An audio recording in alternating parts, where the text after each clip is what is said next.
Dan 5 tahun lagi, 10 tahun lagi saya bilang saya pernah finish 3 besar per kan di webnya tuh ada nanti 2025. Wah, selamat Raya. Ada listnya. Ada listnya selamat Raya. Oke, ulangi ya. Ya.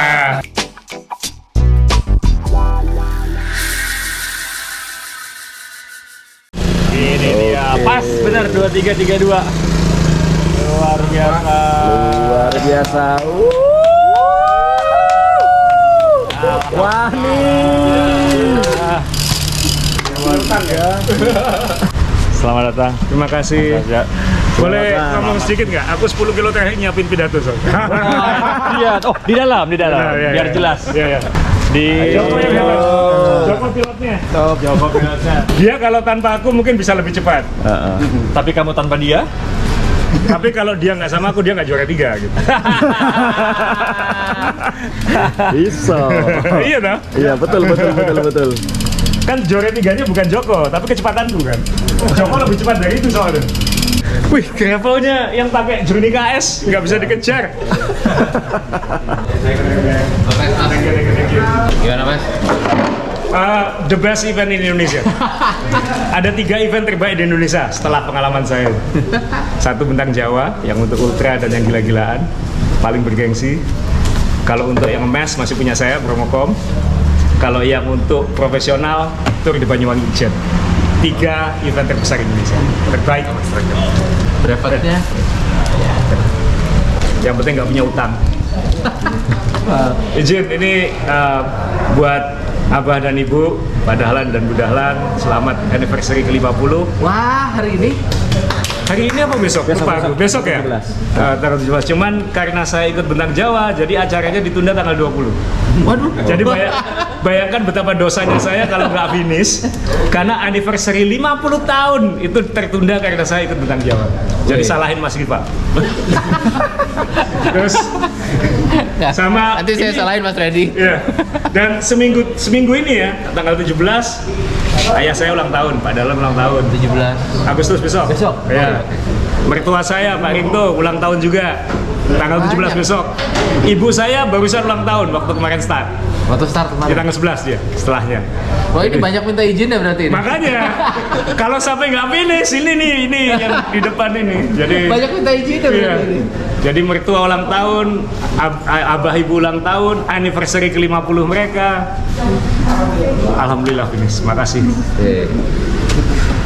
Ya Joko tapi yang paling hebat bukan saya. Ini pilotnya.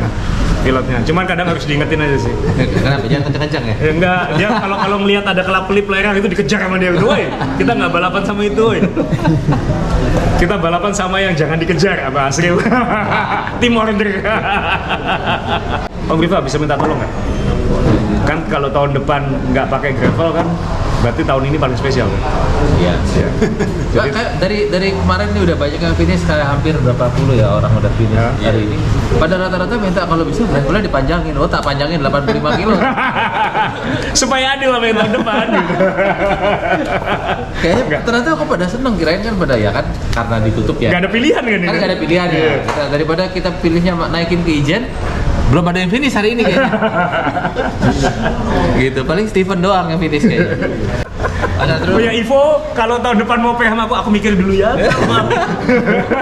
Yang penting udah lengkap. Thank Selamat. you. Ini ada finisher patch-nya. Wah, thank you. Wah. Mas Joko, Ini di sini yang hebat ini. pilotnya nih, pilot. Pilotnya. Pilotnya. Terima kasih banyak sudah mau ikutan di Bentang Jawa.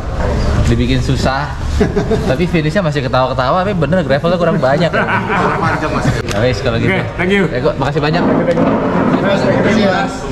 Sampai ketemu ya. Lagi. Apa? Terima kasih banyak teman-teman semua yang udah nonton. Wah, ada 700 loh yang nonton loh. Tengah malam tuh ya. Tengah malam padahal ini. Tengah malam.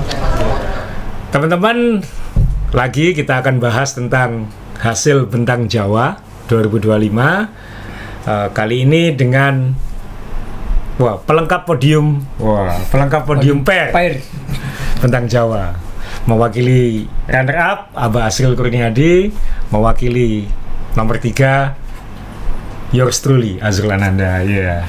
Nah, sebelum ditanya lebih banyak lagi, apalagi ini tayang beberapa hari setelah kemudian, itu kan banyak nanya, tolong ceritakan tentang Om Ray. Saya juga shock waktu Omre sempat di depan saya. Hari keberapa itu? Waktu tumpang. Oh, tumpang. Mau gubuk kelakah, ya. Mau Oh gubuk iya, ada kelakah. videonya itu ya. Ada videonya. Dan itu teman-teman, prinsip hidup saya adalah if it's too good to be true, then it is not true.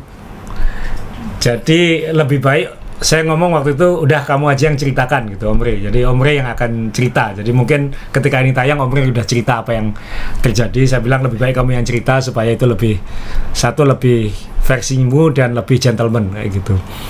Tapi apakah saya bingung panik? Nggak sama sekali, karena saya tahu if it's too good to be true then it is not true. Jadi dan waktu itu fokus kita sudah menuju finish, karena waktu itu sudah pengen finish hari itu juga. Joko sudah nggak mau gowes besoknya, ini Joko di sini juga. Joko sudah nggak mau gowes, ini Joko ada di sini juga. Nah, tapi kita akan fokus ke persaingan, bukan persaingan sebenarnya ya. Tim order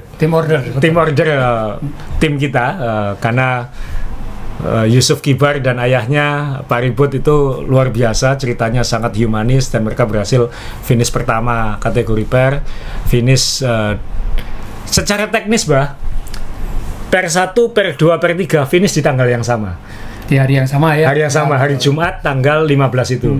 Cuman Kibar dan ayahnya finish pukul 00.39, Abah pukul 20. 00 juga. 00 Sabtu tapi kurangi dikit. Ya kurangnya banyak, aku yang kurangi dikit. Oh iya, kurangi. Abah Jumat pukul 21 berapa itu? 21 atau 22? Ya sekitar itu. Ya, Lupa saya. 21-an. Nah, Joko dan saya finish 23. jam 23.32. Ya. 23.32. Karena saya ingat kita makan di Migacuan jam 1 malam. Jam 1 malam kita makan bareng setelah finish ya. Kebetulan di sebelahnya Hotel Belambangan itu mie kacauan. Nah, jadi secara teknis kalau dilihat tanggalnya, kita semua finish tanggal 15. Hari yang sama. Satu hari sebelum COT. Tapi kalau dilihat lebih mendetail, jauh. Saya sama Kibar dan bapaknya itu aja sudah hampir 21 jam oleh. Iya, 21. Dengan kami 23 jam. Jadi kalau mereka lebih cepat dikit aja, mereka finish hari Kamis. Betul. Ya, tapi mereka tetap, ya ini untuk menghibur diri kita aja, Bang. Bahwa kita finish di hari yang sama gitu. Nah, bahwa kita dapat podium, aku sih terus terang sama sekali nggak ada menyangka begitu. Apa? Sama Mas, karena prinsipnya kita kan sama ya, sama-sama debutan ya. Ya. Newbie. Kalau Mas Azrul, Mas Joko itu sudah pernah ECC. Lah saya sama Rifki ini benar-benar debutan langsung masuk ke event yang sangat paripurna untuk ukuran ultra cyclist. Jadi Paling bergengsi di Indonesia, bentang Jawa lah ya. sekalinya ikut ultra, mencoba ultra malah di event yang semua orang bilangnya pokoknya kalau ultra itu wah gitu. Jadi surprise lah kalau bisa nomor 2 dari 17 pair ya. Dari 17 pair dan setelah hari keberapa itu sisa 7. Sisa 7. Jadi ya alhamdulillah kita syukuri, minimal saya nggak punya tujuan. Saya sebenarnya waktu itu kan tantangan sama Omre kan. Ya udah saya ikut gitu. Saya nggak mungkin solo waktu itu sama Ivo, tapi akhirnya sama Joko. Cuman yang penting saya nggak punya utang. Saya sudah pernah menyelesaikan bentang Jawa, dan di grup saya punya hak membuli sekarang. Saya finish cum laude. Bukan hanya jauh dari COT. Oh, kan jauh kan? Yeah. Tahun ini kan dari 120 finisher nggak sampai 50 finish di hari Jumat. Sisanya itu finishnya hari Sabtu semua, last day semua kayak gitu. Jadi ya kan oke kan kayak gitu. Nah, Abah Asril kita sama-sama tidak menyangka, kita ulangi lagi dari awal lah, kita akan bicara perjalanan, rasa dan lain-lain. Abah ini walaupun belum pernah ikut 1500, tapi cek rute EJJ 600 berkali-kali ikut. Cek rute eventnya enggak. Rifki pernah ikut event yang 600, tapi mereka berdua memang sama-sama belum pernah 1500. Jadi debutnya langsung bentang Jawa. Saya beruntung sama Joko sudah sempat ikut East Java Journey EJJ tahun ini juga, dan kebetulan pairnya nomor 1, tapi kan beda level dengan persaingan di bentang Jawa gitu. Betul. Jadi ketika kita waktu diterima itu kita lihat ada 17 pesaing, terus kita nggak kepo sih terus terang, cuman kan kan yang ikut Bentang Jawa pasti nggak main-main gitu. Mungkin ada 1-2 nama yang kita kenal, oh oke lah kita bisa di atas mereka. Tapi apa yang menjamin kita di atas yang lain gitu? Apalagi ada nama-nama asing gitu kan. Nah, apa waktu itu sempat mempelajari nggak 17 yang ikut itu? Terus terang enggak sih Mas, jadi intinya tuh fokus pada persiapan diri sendiri. Kalau Mas Azrul bilang tadi, aku sudah lulus di sini sebagai cum laude gitu ya, karena kan jenjangnya jelas dari ECC yang 600 terus 1500 terus langsung ke Bentang Jawa. Nah kalau saya sama Rifki kan lulus cum laude juga sih, tapi dengan apresiasi. Karena apa? Kita ikut kelas akselerasi. dari nol langsung, jadi barangnya kalau kuliah itu nggak langsung S1 langsung S3 gitu. Dan langsung lulus cum laude lagi. Dan kita tahu Rifki sama Abah, apalagi Abah kan jagoan nanja, kom-koman sering podium gitu. Tapi dalam hati saya beda loh ya ultra, betul, Mas. Ultra beda loh ya karena kalau kom-koman itu kan siksaannya sesaat. Kalau ini kan siksaannya lama gitu. Jadi beda-beda. Intensitinya juga beda. Strateginya, trik-triknya harus benar-benar sangat-sangat beda. Nah, saya sama Joko gampang. Satu, kita sering latihan bareng sama-sama di Surabaya. Kita ada pengalaman di ECC yang Joko tahu bagaimana mentoleransi saya. Dan saya sudah tahu caranya ngerem Joko kan. Karena kan juara 3 ini kan saya, Pak, bukan Joko. Ya. Joko kalau di pair dengan yang lain mungkin bisa di depan Abah. Betul. Ya, tapi kan juara 3-nya karena saya gitu. Bukan karena Joko. Joko malah saya tahan gitu. Nah, ngempet ya. Nah, kita kan sudah sering bareng. Nah, Abah kan enggak. Satu, Abah di Malang kerjanya, tinggalnya di Gresik, latihannya sama teman-teman Surabaya. Rifki kan sudah jadi anak Jakarta. Nah, ini gimana waktu persiapan sebelum itu? Ya terus kan masa hubungan telepati kan nggak cukup? Ya kalau bicara ke belakang lagi ya, jadi intinya itu kalau dilihat siapa yang paling duluan kepengen ikut Bentang Jawa, sebenarnya kan Rifki. Oh, dia yang lebih pengen? Ya, maksudnya dari awal itu sudah nanti ikut Bentang Jawa, entahkah itu solo, entahkah itu pair. Nah, tapi kan dalam perjalanannya ternyata ya termasuk dari Mas Azrul juga, dari Capsek juga mengompori, oh udah kamu pairing sama ini aja. Nah itu yang akhirnya membuat ya apa kita pairing, ya gak apa-apa ya wes. Dan kebetulan juga walaupun kita itu beda jarak, sebenarnya chemistry antara kita itu sudah terbangun sejak waktu dia di sini kan. Di Surabaya. Jadi sesama ASO seharusnya gampang gitu ya. Jadi intinya memang kalau saya lihat itu kalau untuk pairing itu ya, yang paling penting itu adalah satu, masing-masing sudah tahu apa kemampuan dari pairnya masing-masingnya. Kalau kemampuan diri sendirinya saya rasa sudah tahu lah. Sehingga nanti kalau sudah tahu pasangannya seperti apa, oh aku bisa menyesuaikan apa enggak, nah baru yakin ikut gitu loh. Terus yang kedua itu chemistry di luar dari sepedaannya. Nah kebetulan karena kita sudah kenal lama, jadi istilahnya itu udah, kalau saya terus terang sama Rifki itu sudah seperti kakak adik gitu ya. Jadi saya bisa ngomong dia dan dia juga bisa menghormati saya sebagai yang lebih senior gitu loh. Jadi kalau sarannya kalau ada teman mau ikut pairing pastikan chemistry dari sisi teknis maupun non teknisnya itu tadi. Kalau sudah yakin itu oke, dah. Tapi kalau seandainya enggak, pamannya oh kita ini imbang kekuatan secara teknis oke. Tapi kalau di luar itu ternyata tidak bisa saling asuh gitu, apa istilahnya itu yang ngemong gitu, itu pasti akan ada masalah. Sama, dan itu merembet ke teknis. Menurut saya Abah sama Rifki ada kesamaan yang lain, Mbak. Sama-sama, Pak. Body type. Sama-sama. Setipe ini pasti makannya mirip. Ya kan? Kayak gitu. Jadi body clock-nya mirip ini. Jadi mungkin itu juga perlu jadi bahan pertimbangan ya kalau mau pairing gitu loh.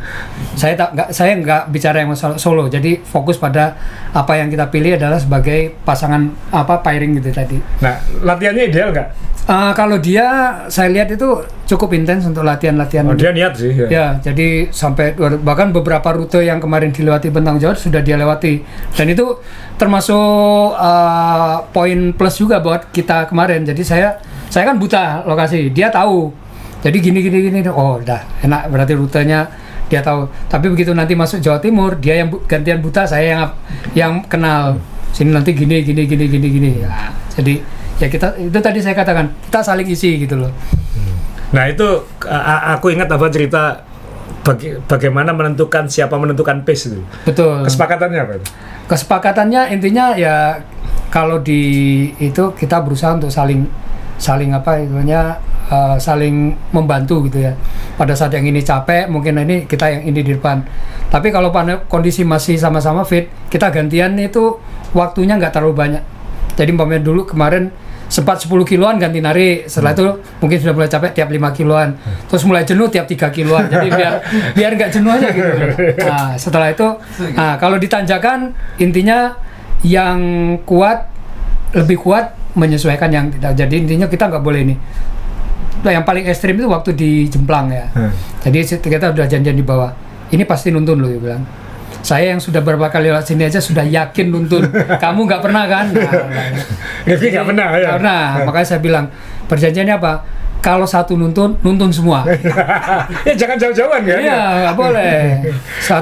Satu hal dan nanti takutnya yang ditinggal itu ada trouble mekanis, kita nggak bisa bantu atau ada apa-apa yang lain. Gitu aja jadi prinsipnya. Ini itu juga yang saya ceritakan waktu sama Kiva itu. Joko kan pasti nggak nuntun.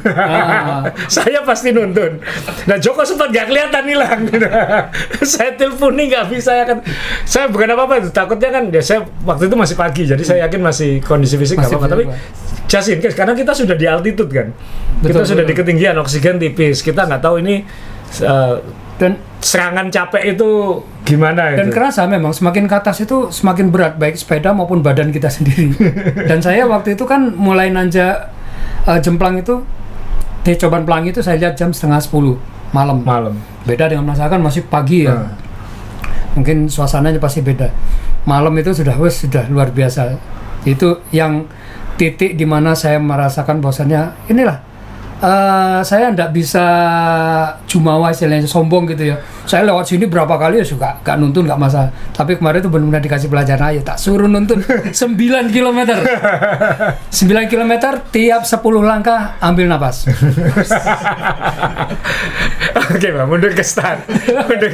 Ya kita ke start lagi. Nah waktu start itu sudah punya strategi nggak? Kalau saya sama Joko langsung kita di belakang aja. Karena saya takut di depan kecampur antara yang jago sama yang enggak, itu risiko kecelakaan gede, apalagi kita nggak tahu jalannya kan. Betul. Jadi kita start agak belakang aja. Saya lihat di depan. Ya, itu posisi di depan itu kan sebenarnya nggak sengaja sih. Jadi waktu di Coconut Island ya, kita kan sudah enjoy. Saya ngelihat waktu technical meeting teman-teman itu sumringah lah. Ya, relax. Jadi saya pikir, wah ini suasananya teman-teman cyclist ultra ini ya seperti ini, gembira. Jadi beda lah kalau di balapan-balapan yang gitu ya. Pas begitu technical meeting ini wajahnya sudah ngeliat ini mana yang harus saya bahkan ada istilahnya itu saya harus lihat dulu ini kelas saya siapa yang ikut gitu. Jadi sudah pasang tali. Kemarin tuh kayaknya nggak enjoy aja mereka. Guyup itu makan. Teman-teman yang belum pernah ikut ultra, ini sampai istri saya Ivo pun juga senang banget ikut ultra. Kenapa? Karena nggak ada beda kita ini. Betul. Siapa lebih egaliter, lebih bebas.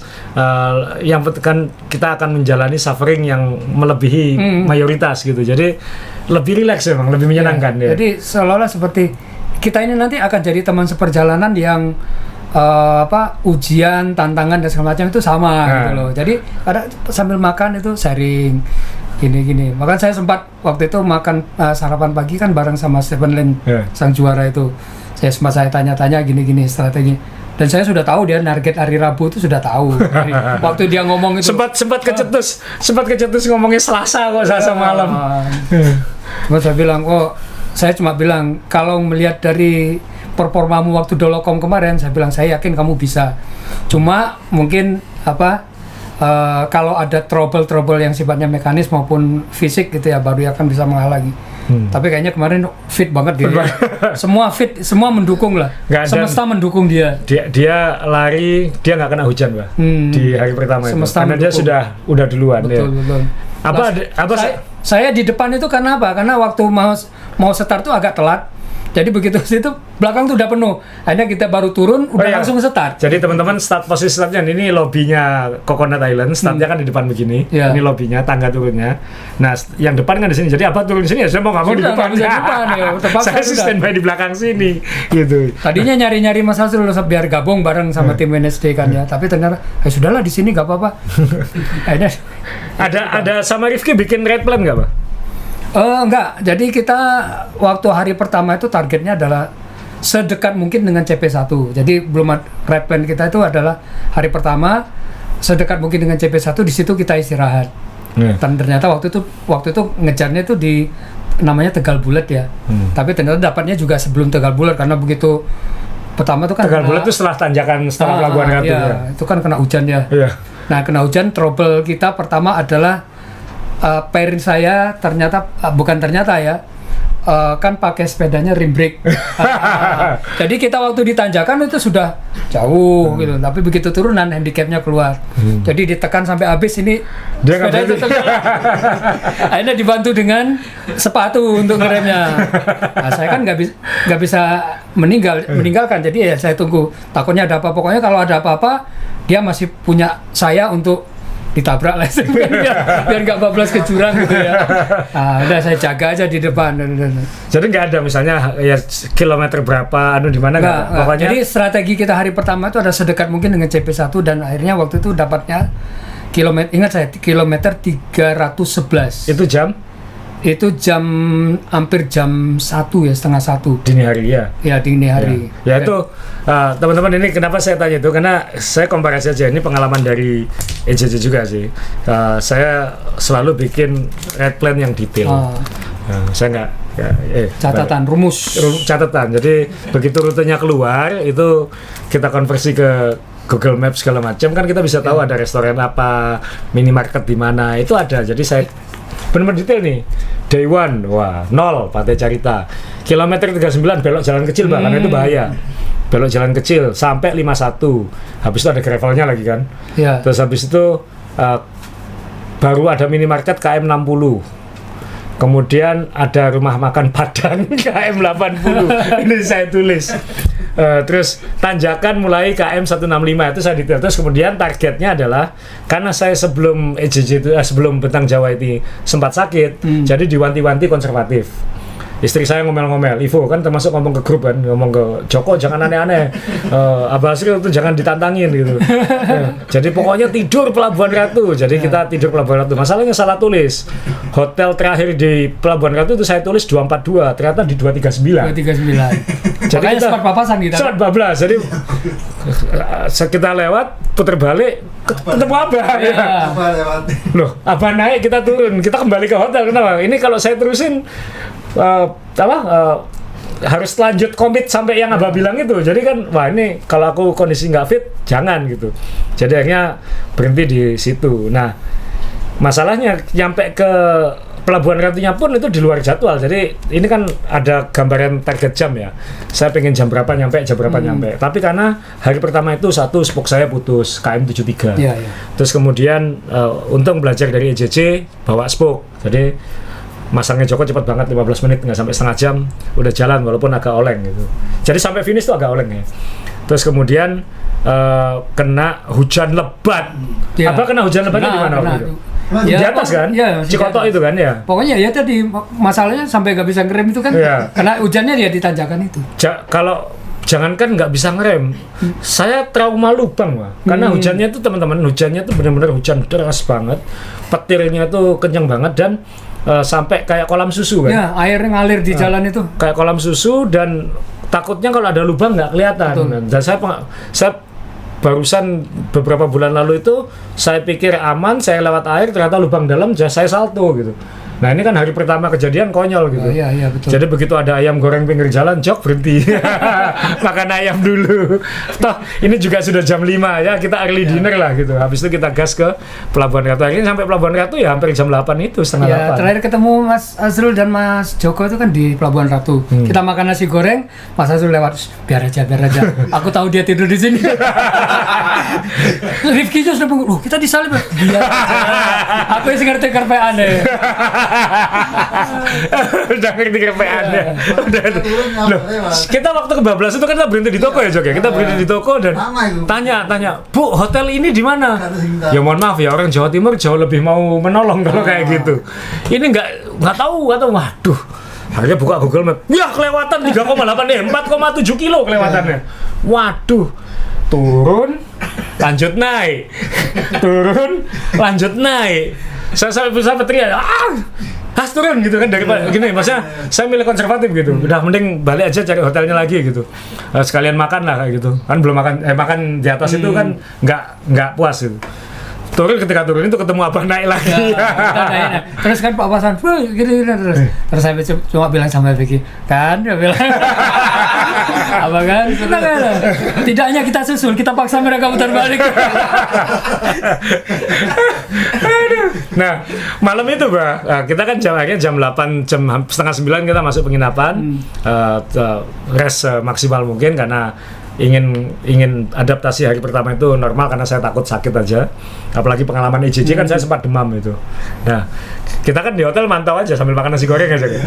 Kita mantau Abah sama Rifki ini jalan terus. Wah sialan lah itu. Terus sampai mana ini terus habis, dan posisinya jam 10 atau jam setengah 11 Rifki masukin foto di grup Abah lagi duduk itu. Orang ini nggak ada capeknya kata Rifki gitu. Terus habis itu saya lihat loh, Abah di depannya Kibar sama pernya ini, sama bapaknya ini. Tapi kok nggak sampai 1 kilo selisihnya. Saya bilang, woi itu Kibar dekat kalian gitu. Tapi kalian nggak tahu di mana. Ternyata kata Kibar tadi cerita, oh itu berarti masjid yang di sana mas. Kita musola sebelumnya kata gitu. Makanya si Rifki bilang, mana? Setelah itu kita celinguk lihat-lihat, nggak ada. Akhirnya sampai puncak tanjakan, terus kita turun. Nah kita turun, nah itu kan jalannya jelek, jalan batu-batu itu, susah milihnya. Iya, aduh. Bukan hanya batu-batu dan benar-benar kroak gitu, benar-benar susah banget ya. Saya mengkhawatirkan ya kalau terjadi apa-apa dengan spoke gitu kan. Ya. Saya pengalaman ingat Mas Azrul aja itu. Jadi hati-hati benar, begitu sudah sampai ini lihat jam, kok sudah jam 12 lebih ya. Tegal Bulat kok masih jauh. Akhirnya sudah kita memutuskan, pokoknya sebelum jam 1 sudah harus penginapan. Dapat masuk kilometer 311 itu ada penginapan kiri jalan. Ya udahlah sini aja coba, begitu sana masuk penjaganya itu tiduran di depan. Pak Mas ada kamar? Oh ada, langsung alhamdulillah. Cepat langsung cuci, langsung tidur. Habis subuh langsung berangkat lagi. Berapa jam tidur? 3 jam? Nggak nyampe mas, pokoknya subuhnya itu kan jam 5 ya. Kita jam setengah 6 apa antara setengah 6 sampai jam 6 itu udah berangkat lagi. Waduh, kita jam 4 ya berangkat juga. Kita bangun jam 3, berangkat jam 4 waktu itu. Pokoknya benar-benar hari pertama, hari kedua sleepless ya. Kurang tidur. Abah nggak nyalip banyak orang itu. Kita waktu jam 4 naik itu kan dari Pelabuhan Ratu teman-teman itu ada tanjakan 31 kilo. 31, saya catat 31 kilo banyak. Saya catat, nah gitu kita nyeroi orangnya. Yang nggak tidur itu. Saya hitung ada 23 orang kita salib. Bos teller. Kita nyalip 23 orang dalam 31 kilo itu. Termasuk bule yang pakai sepeda kargo itu ya.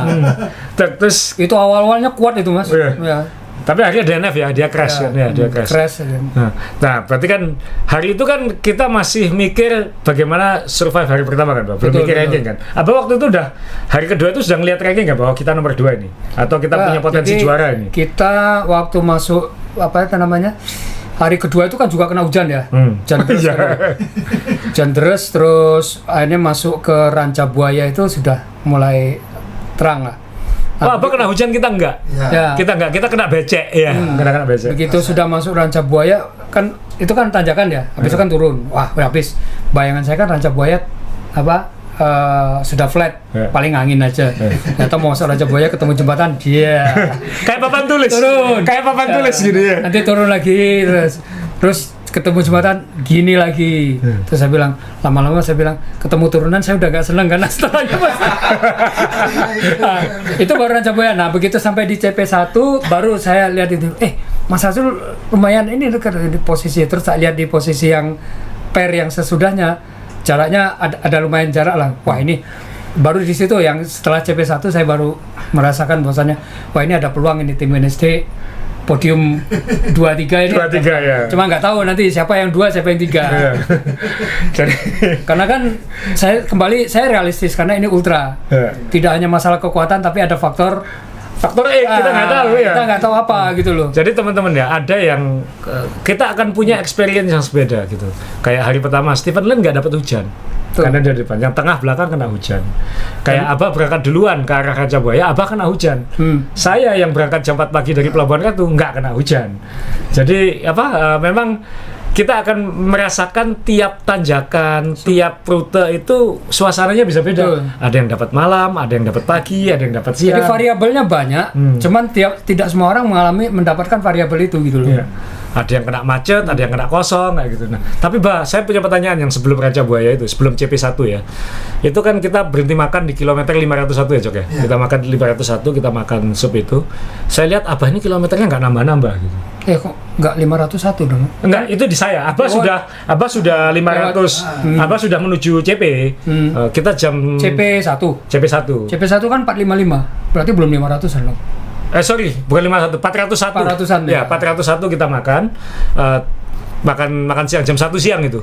Abah sudah mau CP. Tapi Abah itu nggak nyampe-nyampe gitu. Masa nanjain, dalam hati saya kayak gitu. Kok lama ya kilometernya? Sambil makan tuh kan saya lihat kok kilometernya nggak nambah-nambah gitu. Ternyata begitu kita lewat anginnya kenceng banget. Saya ganti namanya. Joko narik di depan, 250 buat cuma narik 18, 20 gitu. Saya baru merasakan itu dengan watt yang maksimal bisa kita upayakan waktu itu. Itu kecepatannya nggak sampai 20. Iya. Itu sebelum 18 loh itu. 18, 19. Dan bloknya.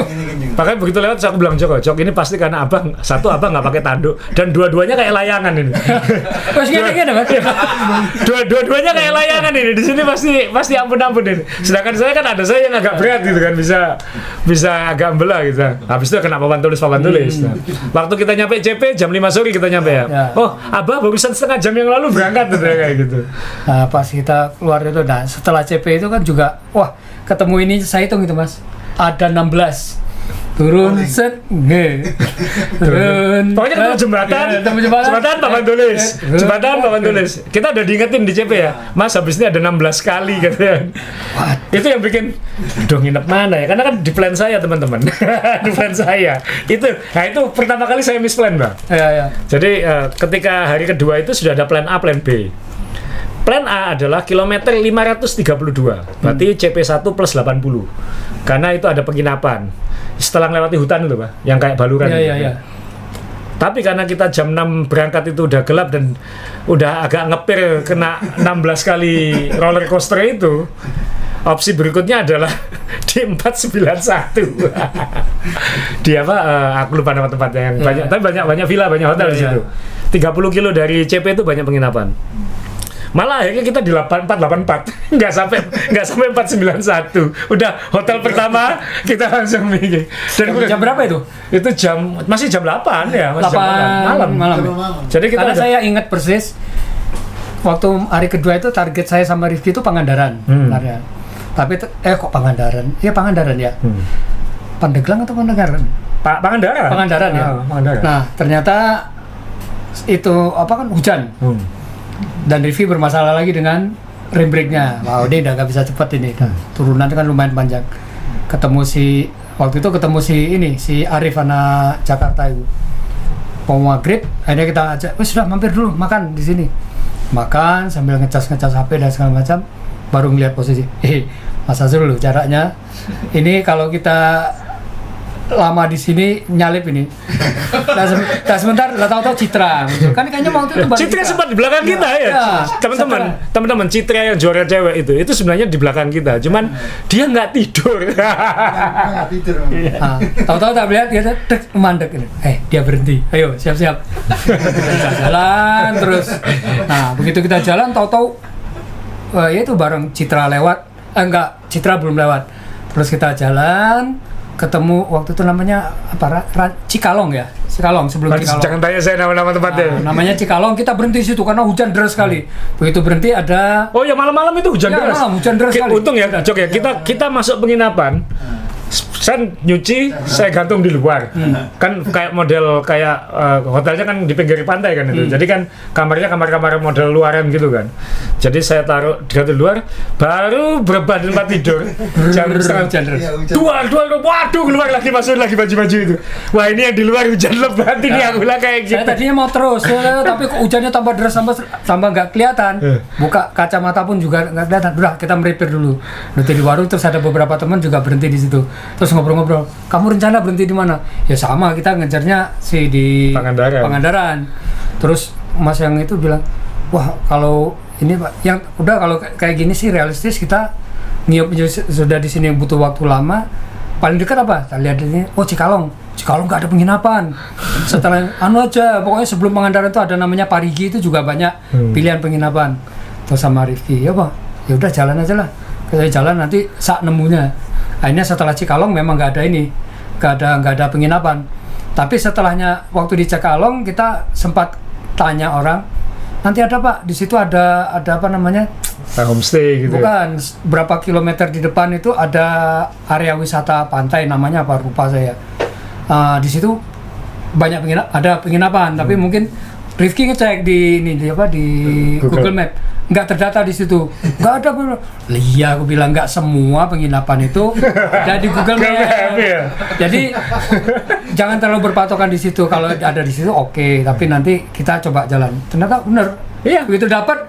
Kenapa ini saya ditulis 491 itu karena di Google Map keluarnya itu. Ternyata 484 sudah banyak kayak gitu. Di situ akhirnya ingat saya jam 11 malam berhenti sini aja.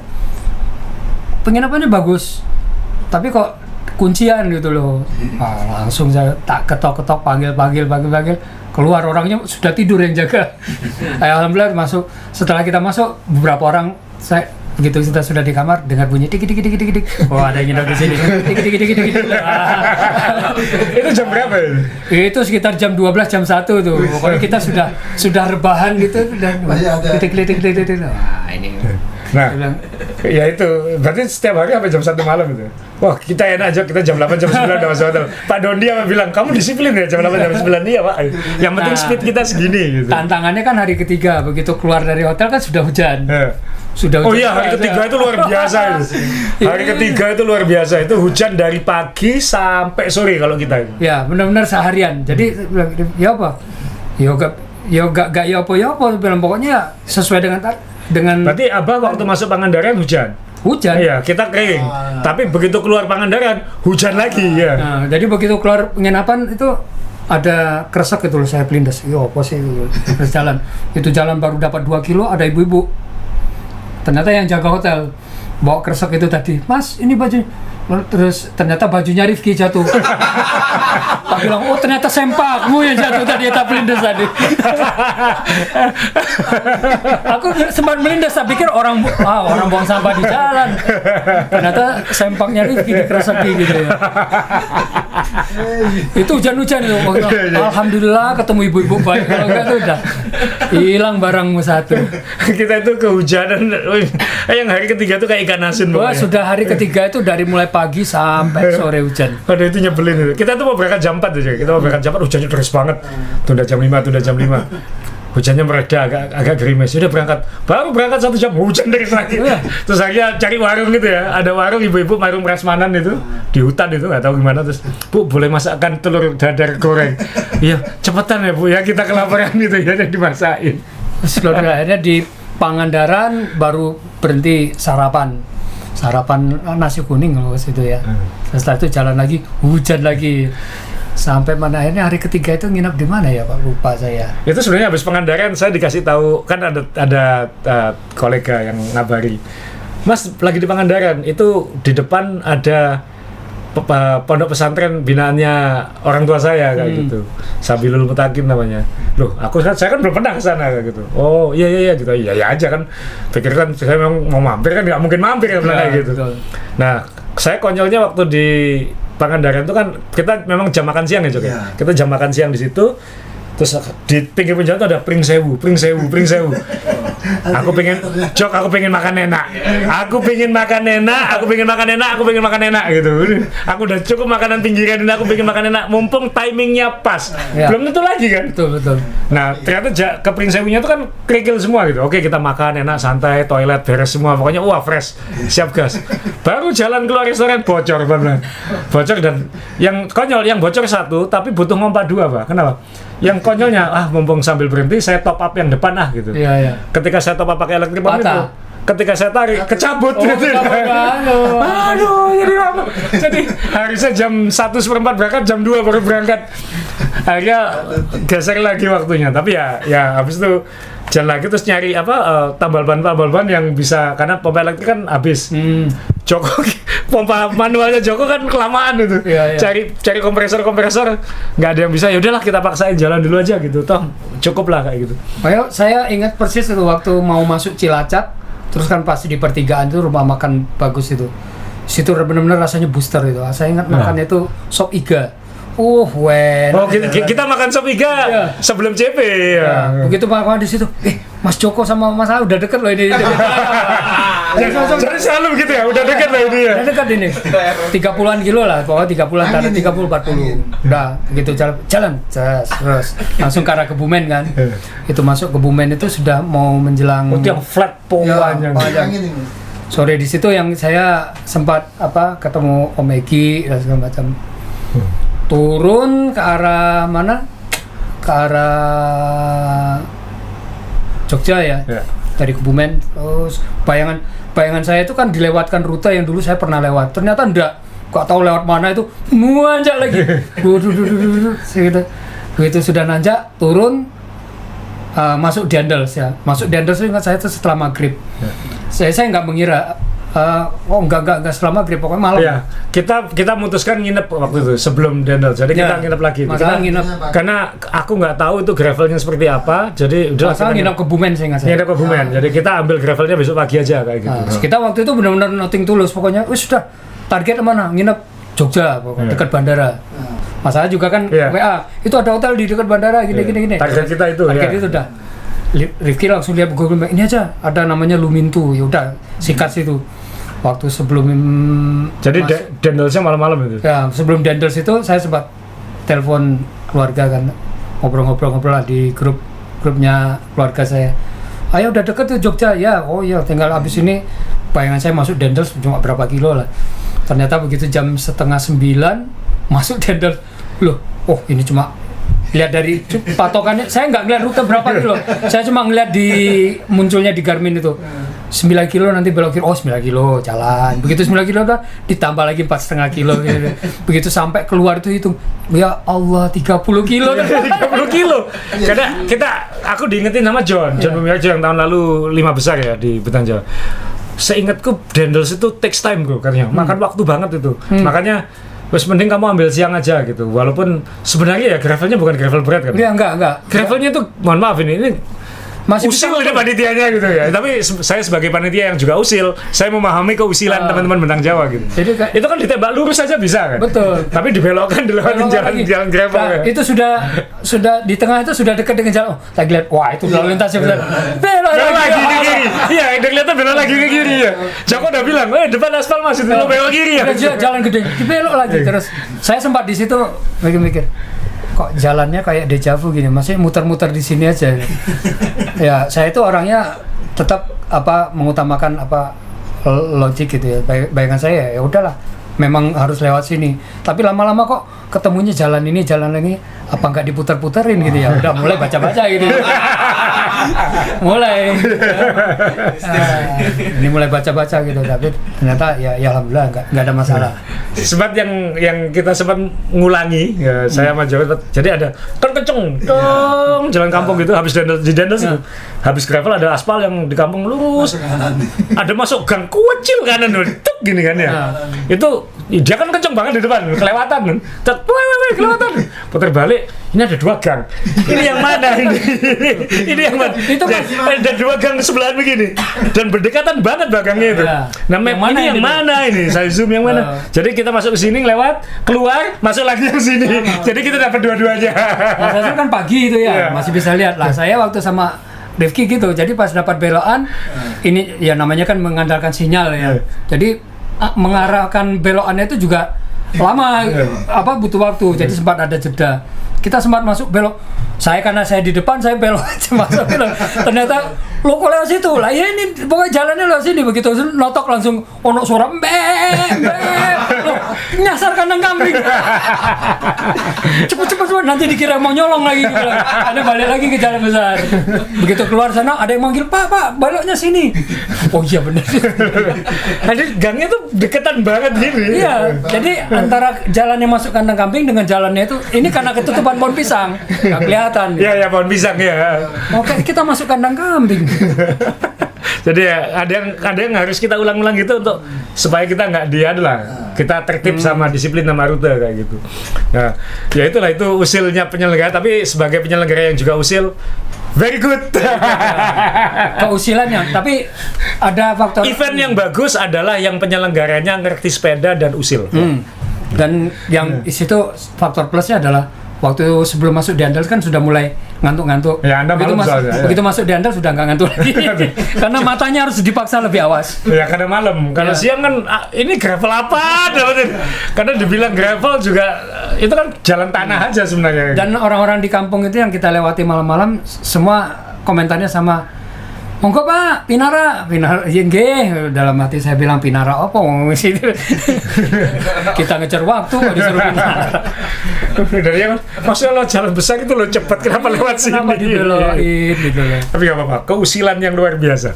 Dan setelah itu lepas, dan waktu itu kita sudah ngomongin podium, Mbak. Sudah. Saya sempat ngomong di grup. Abah Asril, fokus amankan nomor 2, Yusuf udah kejauhan. Ya, betul. Kibar udah kejauhan. Jangan terlalu maksa, jangan aneh-aneh. Takutnya nanti ada masalah mobil, masalah sepeda, masalah orang, kendala-kendala lain yang kita nggak tahu. Karena kita terlalu memaksakan. Terlalu maksakan. Safe, amankan podium. Aku nggak akan ngancam. Aku bilang kayak gitu. Aku sama Joko nggak akan ngancam gitu. Walaupun margin Anda tipis dengan kita. Jadi kalau ada masalah kita lewat ini. Tapi waktu masa WA saya itu, saya sudah realistis kok sebenarnya lihat jarak dengan Kibar. Wah, sudah ini 100 kilo. Ya, sudah terlihat patternnya sudah seperti ini. Ya, ketika sudah hari ketiga itu sebenarnya sudah ada pattern, Mbak. Sudah. Ya, jadi kalaupun ini 30 kilo, tapi harus diingat 30 kilo ini kita tadi berapa lama? Ya, 30 kilo jarak loh ya. Anda tidak ngitung gradian. Iya, tidak gradian. Jadi ini bisa jadi 30 kilo ini 3 jam kayak gitu, atau 2 jam minimal. Jadi jangan khawatir sebenarnya. Ada orang bilang, 30 kilo kan 1 jam aja. Iya, 1 jam flat. Iya, kalau dalam kota dia. 1 jam Basra. Ya, yang saya bilang tadi 401 ke CP itu hanya 53 kilo. Tapi kita jam setengah 2 sampai jam 5. Karena angin dan karena tembok-tembok itu kan. Jadi kita makin bisa ngukur kan, karena kalau kita di tanjakan ini sama sana jaraknya berapa. Jadi saya lihat kita nggak mungkin, saya pribadi Joko bisa, saya nggak mungkin bisa lebih cepat dari Abah saat nanjak. Datar kita ngejar, ngejar. Tahu itu kita. Datar ngejar kenceng ya, kenain datarnya, ini dalam masalah kenain. Tapi begitu nanjak lagi, wah saya yang menghambat, saya pasti kalah. Cuman saya lihat per belakang, ini per belakang kayaknya taruh sendiri juga ini. 456-nya kayaknya seru sendiri juga ini, nggak tahu mereka bersama, tapi kayak jaraknya lumayan. Pernya Mas Heru, pernya siapa, Alfredo itu, sama yang Filipin itu. Sama yang Filipin itu kayak gini-ginian terus itu. Jadi wah aman-aman. Udah kita main team order, Abah amankan podium 2, kita berusaha amankan double podium kayak gitu. Jadi itu yang kita lakukan. Jadi setelah saat itu sebenarnya ya kita jangan masalah gitu aja. Tapi per itu yang lain memang di awal-awal emosian semua ya. Disalip nyalip. Waduh. Tapi ya saya nggak tahu sih, bukan berarti mereka ngejar kita juga loh ya, juga nggak mau takabur juga bilang kayak gitu. Cuman dalam hati kita kan yang kita lihat siapa gitu. Jadi saya ngingetin Joko, kita jangan lihat solo yang lain. Solo yang lain ini yang kita lihat cuma teman kita aja di mana, William, Oni itu di mana gitu. Yang kita kenal aja. Tapi itu bukan saingan kita. Kita disalip mereka nggak apa-apa. Yang penting jangan disalip per yang lain. Gitu. Nah jadi ketika itu kita sudah ngatur pace aja sih. Nah sempat ada kendala fisik sepeda di mana? Kalau fisik sih enggak. Kalau saya alhamdulillah sepeda saya nggak ada masalah. Yang bermasalah lagi setelah Jogja itu sepedanya Rifki. Jadi chainring depannya itu nggak bisa naik ke yang besar, terus yang sprocket belakang itu loncat-loncat terus. Oh, ya Jadi kan? kayaknya mungkin karena masuk gravel sehari sebelumnya. Ya pasti ya. Itu mungkin apa Setelan aja. setelannya berubah. Ya alhamdulillah waktu itu setelah kita sarapan ada toko sepeda yang buka dekat setelahnya Kulon Progo itu. Bisa kita setel di situ. Sebelumnya itu di datar akhirnya narik pakai centeng kecil. Bayangan saya ini lama-lama ya dia masih bisa kuat lah kecil. Tapi habis. Tapi lama-lama dia habis tenaganya. Habis itu. Akhirnya ya alhamdulillah itu Kita tuh yang dari Kebumen setelah gravel sampai habis Bantul lah, sampai mau Panggang itu mungkin 60% pakai tanduk lah. Mungkin 60% pakai tanduk. Karena anginnya kenceng banget. Jadi seharusnya kita tahu, pokoknya setiap kali datar dan angin, 2 layangan di depan ini pasti pelan. Pasti pelan. sangat pasti. Sangat pasti. Nah oke, kita lompat aja langsung ke Jemplang lah tadi bilang. Rifki sempat hypo. Ya, jadi waktu kita Karena apa? Ini tengah malam. sudah disampaikan kan, kita mulai naik Coban Pelangi itu ke arah Jemplang itu kira-kira jam 8:30. Saya ingat persis, pokoknya kita finish di Jemplang itu jam 00:59 ke jam 1. Di Jemplangnya. Ya, persis. Jadi pas di tulisan Jemplang, Tulisan Jemplang itu. 00:59. Nah, situ Rifki minta berhenti sebentar karena minta foto ya. Minta foto. Kapan lagi foto di situ? Iya. Saya bilang, apa nggak foto? Nggak usah, bilang. Saya udah sering foto di sini. Kamu yang belum pernah. Kuaya. Makanya fotonya dia yang ada di situ. Saya nggak ada. Saya cuma memvideo saja. Sudah nyampe Jemplang, gini, udah selesai itu. Terus turun, ayo Ranupane. Ranupane-nya orang-orang sih bilang sih sudah deket, saya bilang. Masih ada tanjakan. Saya belum pernah terus terang kita bilang, tapi katanya sih ada tanjakan dikit. Ternyata dikit apa banyak juga ya gitu ya. Dan itu 18%, 20% sama berapa gitu ya. Akhirnya nyampe di Ranupane itu mungkin antara sekitar jam 1 sampai setengah 2 ya. Nah itu yang kita sempat ini, karena di situ mencari titik CP3-nya ini di mana ini? Ya itu kita juga kesulitannya. Saya khawatir kenapa? Karena pengalaman waktu di CP2 di Blitar itu kita sempat miss. Betul. Harusnya belok kanan, kiri, kita ke kiri. Enggak, harusnya kiri, kita belok kanan. Iya. Nah, kembali ya. Nah itu salah. Iya. Nah, Saya juga, akhirnya saya sempat satu loop itu. saya kawan. Tapi kan nggak ada masalah juga karena flat lah. Kalau Iya. seandainya Ranupane turun ke arah Senduro, kebablasan balik lagi nanjak lagi. Pak. Itu saya hindari. Hanya Kita berhenti waktu itu juga. Kita berhenti 1 kilo. Ini yang mana? Kalau saya lihat video-video lama itu pokoknya mereka nyambutnya tuh kita dari belok kanan. Ya, betul. Jadi berarti ini habis belok kanan CP. Belok kanan kok nggak ada CP. Nggak ada lagi. Belok kanan nggak ada CP lagi. terus kan benar-benar gelap dan Terus ada yang bareng kita itu kan. Mas CP-nya yang mana? Aku juga nyari dia bilang kayak gitu ya Pak. Nah, kita waktu itu benar-benar nggak ada yang barengi. Nah, ini saya memutuskan udah sini aja tempat yang terang banget kan, dan ternyata itu di depannya kantor desa. Di situ udah si Rifkinya langsung nyandarkan sepeda, ngambil emergency blanket gitu, udah kademen, tangannya dipasangi plastik, kresek itu masih begini segala macam. Yang tipis-tipis ini di ketinggian. Sebentar saya tak cari ini dulu tak Itu telepon. warungnya tutup ya yang di sebelahnya itu? Tutup semua. Semua warga tutup, mungkin ketakutan lihat kita. Oh, siapa ini orang Ya, karena itu ada warung soto sebelahnya. Ya. Ini terus gitu saya mau nelpon Mas Rifa, dilalah HP saya waktu itu baterainya habis. Jadi saya harus ngecas dulu. Gitu ngecas dulu. Rifki bilang, coba telepon Paneta. Iya, saya tak dulu, HP ku habis ini. Pakai HP ku gini. Gitu. Nah, dia karena HP-nya dia kan dia harus buka, mungkin ada password kemana. Nah, itu nggak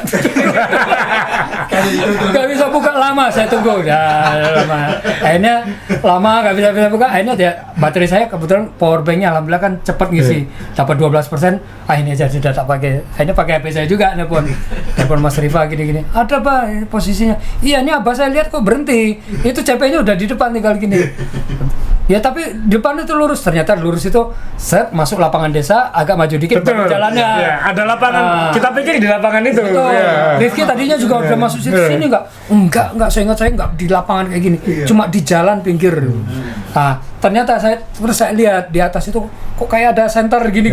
Oh, ternyata panitia itu udah tahu. mereka lihat kenapa ya Nabah itu sama Rivi kok berhenti di Nyari, di rest iya, area. nyari, iya. Digini-gini sama mereka. Saya langsung feeling saya, oh ini pasti dari panitia. Panitia atau jualan? Ya, terus langsung saya bilang, udah jalan dulu. Udah tahu, pokoknya jalan bener-bener. Gitu nanjak kanan, lah bener kan. Begitu masuk itu dia, saya nonton itu Rifki langsung naruh sepeda langsung masuk ke dalam, udah nggak tahan. Nah jadi saya ngelihat itu ya karena saya sudah sering ya ngikuti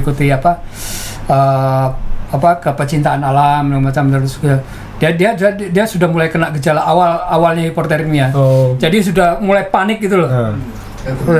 Saya sudah paham itu. Terus intensnya itu sudah beda. Saya bilang ini harus cepat gitu. Jadi begitu sampai sana, alhamdulillah panitia itu sudah sigap ya. Jadi kita datang itu anglonya sudah siap, jadi tidak menghangatkan. Oh, jadi ada penghangatnya waktu Ya itu? menghangat. Dan setelah itu kan ada peserta lain datang. Ini ada peserta lagi mau datang, ditambah lagi arangnya. Mereka sudah nyiapin. Jadi tidur di situ waktu itu? Iya tidur di situ. Tadinya sih kita merencanakan mau dur sampai ke Senduro. Ya. Tapi ternyata gitu. Itu William dur sampai Senduro? Nah, kita baru datang tuh William baru turun katanya. Saya bilang sama ini, tak lihat kondisi Rifki gak bisa. Udah kita sini aja. Dan dia nggak nolak waktu itu opsinya.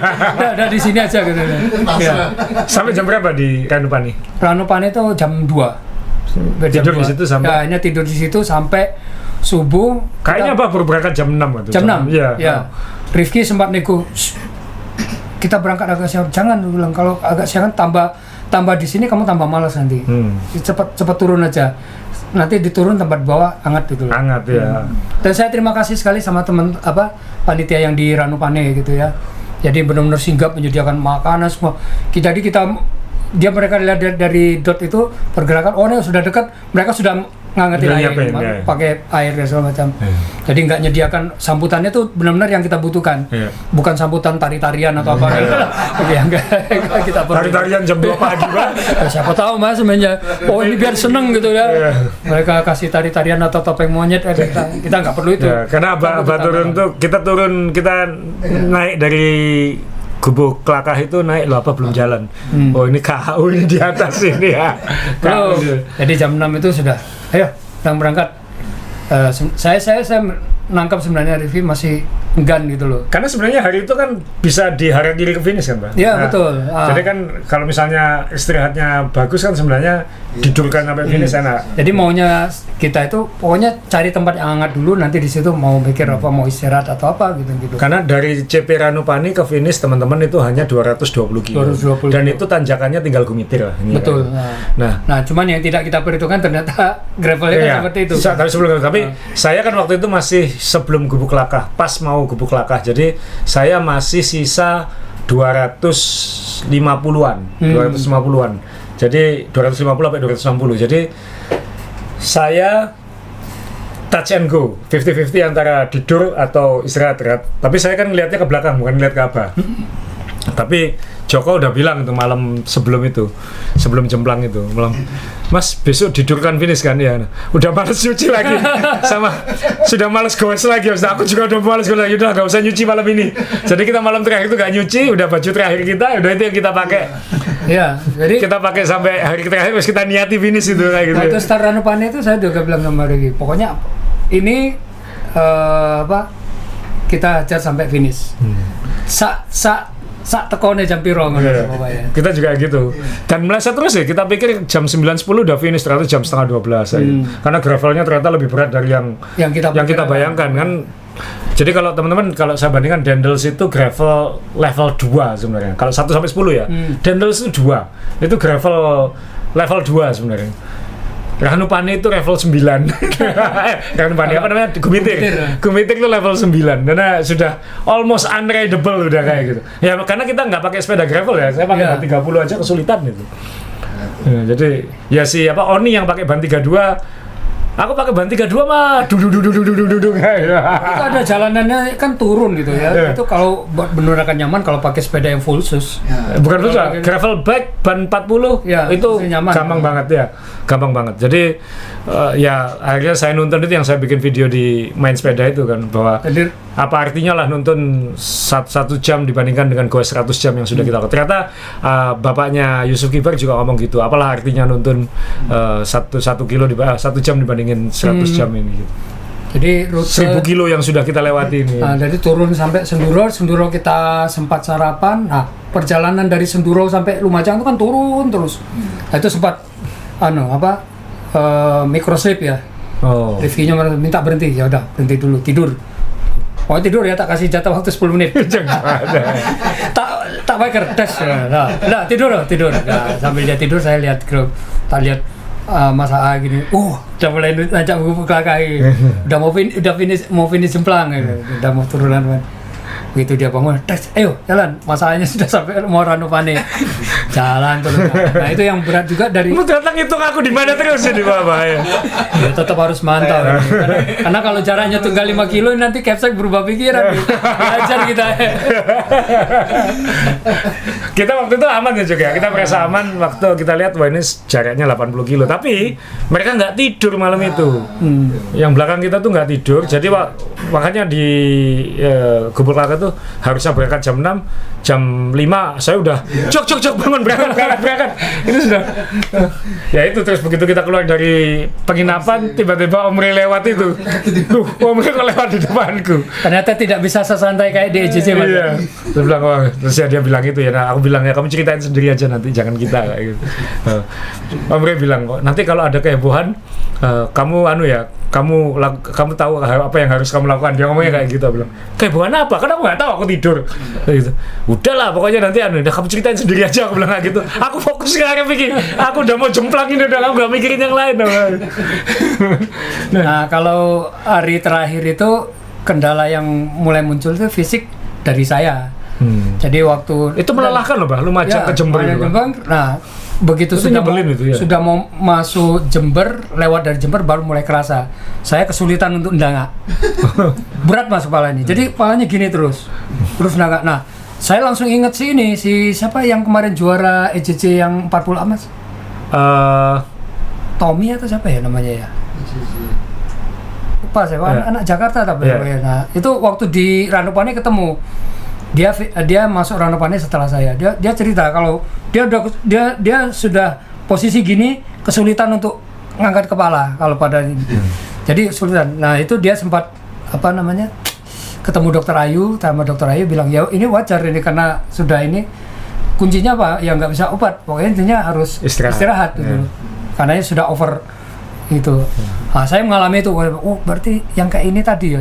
Jadi selama dari Jember sampai finish itu saya kesulitan gini, terutama pada saat jalan nurun itu saya bantu dengan gini diginikan dulu. Ya itu yang turunan terakhir itu. Ya turunan pokoknya diginikan dulu, sudah agak enak baru jalan. Tapi setelah itu berat lagi, gini lagi. Akhirnya saya bilang sampai Ricky, mohon maaf ya Ki, kamu sampai akhir ini kamu yang narik ya, karena aku bisa ngikuti kamu karena duduk gini. Tapi kalau aku di depan aku nggak bisa ngeliat lintas depan. Ya saya yang microslip pas menuju Jember, anginnya kencang, kencang terus, udah belenger kalau orang Jawa bilang, udah belenger itu. Saya bilang jok cari Indomaret atau Alfamart, aku mau tidur sebentar ya jok gitu. Udah nggak tahan aku gitu. Begitu nyampe sepeda aku sandarin, aku langsung ambil kan vest kita kan bisa dilipat, vest itu jadikan ganjel leher. Saya langsung tidur di lantai depannya itu. Udah nggak mikir nggak apa-apa, langsung tidur langsung gini. Terus bangun-bangun, Jok, aku berapa menit? 20 menit masih. 20 menit tuh seger tapi. Iya. 20 menit tuh saya lihat, kok ada yang tidur di depan. Ada yang namanya Rofi tuh. Lagi tidur di depan. Terus aku masuk ke dalam dulu ke toilet tuh. Dalam toilet, buang air. Terus beli isotonik ya. Vitamin water itu, minum. Keluar, datang yang umur 18 tahun itu ya. Dia datang cet. Anginnya dia bilang kayak gitu. Itu pokoknya orang-orang. Jadi teman-teman kalau sudah kayak gini udah jangan dilawan. Angin itu daerah kencong gitu. Kencong puger gitu. Udah nggak tahan. Ya itu tidur ternyata itu 20 menit tuh ngefek luar biasa teman-teman. Saya kan baru kali itu tidur 20 menit. Saya kan kalau yang lain kan ada power nap. Saya kan nggak ada. Saya sampai hari terakhir itu kan tidur malam proper terus 4 jam, 5 jam. Cuman hari terakhir itu aja yang power nap 20 menit itu, tapi memang ngefek banget dan setelah itu powernya kayak kembali semua udah. Kita udah bisa main speed lagi kan, datar itu. Datar sampai ke arah Gumitir, naik Gumitir pun kita sudah plan, kita berhenti minimarket sebelum tanjakan Gumitir. Gitu. Tak, isi semua, oke lengkap ya, berangkat. Oke naik, kita niati ini sekuatnya sampai finish kayak gitu. Nah itu pas sama, kita waktu sebelum naik Gumitir itu berhenti dulu karena Rifki mau kemana, ke toilet ya, hampir depannya masjid. Di situ baru, masnya sudah dekat dari belakang kita. Sampai tenang, Gumitir, lah bilang. Gumitir, mereka kita pokoknya lewat Gumitir begitu sudah benar. Begitu kita Jadi saling bikin was-was. waktu kita mau belok masuk gravel itu lihat lagi jarak loh kan, jaraknya jauh lagi kan. Dia bilang, tenang aja. Jadi sudah final ya. Kita sih sudah tenang gitu. Ini nggak mungkin ngejar kita sudah. Kita udah yakin aman ya. Ya kita udah tahu ini masalah nggak mungkin kekejar sama yang nomor 4. Itu kita masuk gravel jalan di gini. Video share ke Mas A biar nanti kita ngantisipasi. Aku khawatirnya Mas Azul nanti di sini pasti malam. Kita masuk itu kan 4:30. Bener kita keluar itu. Pokoknya saya keluar dari situ pas setelah azan maghrib baru bisa dapat keluar. Ya, saya pikir waktu berhenti di Indomaret sebelum nanjak itu kan, kita lihat loh Rifki ngirim foto Jok.